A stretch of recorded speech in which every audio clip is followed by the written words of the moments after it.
Bom dia, queridos. O sol, pelo jeito, não vai querer chegar, mas não tem problema. A palavra de Deus veio e se a palavra de Deus veio, o nosso coração vai aquecer. E eu escolhi hoje, para aquecer o nosso coração, um episódio que eu acho maravilhoso. Imagine um pai que durante 40 anos ou mais esteve lamentando a morte do seu filho, trucidado por uma fera. E ele descobre 40 anos depois que não só não houve fera nenhuma e o seu filho não fora trucidado, mas ele está vivo, com muita saúde, casado, já tem netos e é ninguém menos do que o governador do maior de todos os impérios da sua época. Estamos falando de Jacó, no dia que ele se encontra com José. Queridos, para ser um dia de alegria, era para ser um dia de grande festa, mas tem uma nota triste. No capítulo 47 do Gênesis, a partir do verso 7, quando Jacó é levado à presença de Faraó por José, com o propósito de abençoar Faraó, Faraó faz uma pergunta a Jacó. Faraó pergunta: quantos são os dias dos anos de tua peregrinação?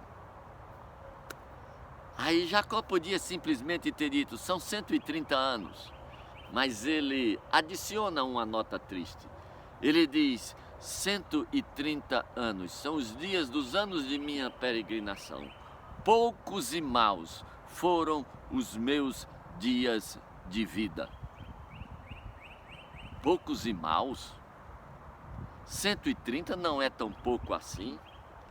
Maus? Talvez ele esteja considerando o fato de que ele nasceu de uma barriga gêmea e mesmo dentro da barriga ele já lutava com seu irmão Esaú. Talvez ele esteja considerando que por uma questão de segundos o seu irmão ganhou na disputa e nasceu antes dele, sendo o primogênito com direito ao melhor das bênçãos. Talvez ele esteja lembrando que o queridinho do seu pai era o seu irmão Esaú, porque ele gostava de caça e Jacó gostava de ficar em casa, pelas cozinhas, no meio das panelas. Talvez ele esteja pensando que por causa de um problema surgido com o seu irmão, ele teve que fugir de casa e teve que dormir na estrada, e ao dormir na estrada ele teve que usar uma pedra por travesseiro.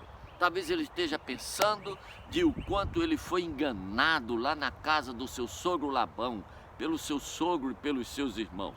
Talvez ele esteja pensando que quando teve que fugir de volta da casa do seu sogro, ele teve que lutar com um anjo no Val do Jaboque, e dessa luta ele saiu aleijado. Talvez ele esteja pensando nestas coisas e por isso ele descreve a sua vida como uma vida pequena e ruim. Mas Jacó está esquecendo que, embora tenha nascido depois do seu irmão Esaú, Deus escolheu para que ele, Jacó, conquanto não fosse o primogênito, fosse o herdeiro da maior de todas as bênçãos que já foi invocado sobre alguém. A bênção que Deus dera a Abraão, transferira para Isaac e agora repousaria sobre Jacó e sobre os seus filhos. Jacó está esquecendo que de fato teve que fugir de casa e dormir ao relento com uma pedra de travesseiro, mas ainda assim sonhou com o céu aberto e os anjos subindo e descendo até onde ele estava.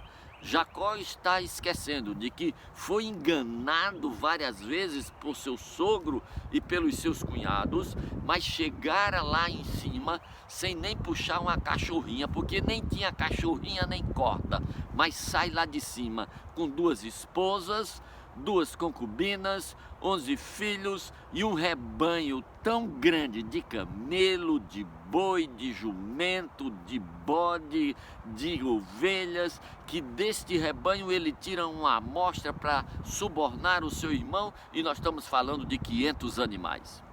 Jacó está esquecendo de que, embora chorara 40 anos pelo seu filho, o seu filho é agora ninguém menos do que o governador do Egito.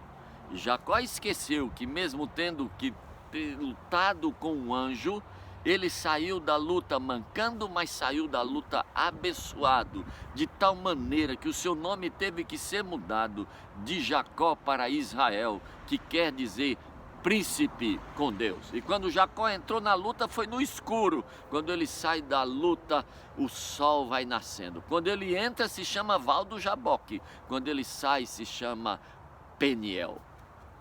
Jacó está definindo a sua vida pelos momentos de desgraça, de tristeza e de dor.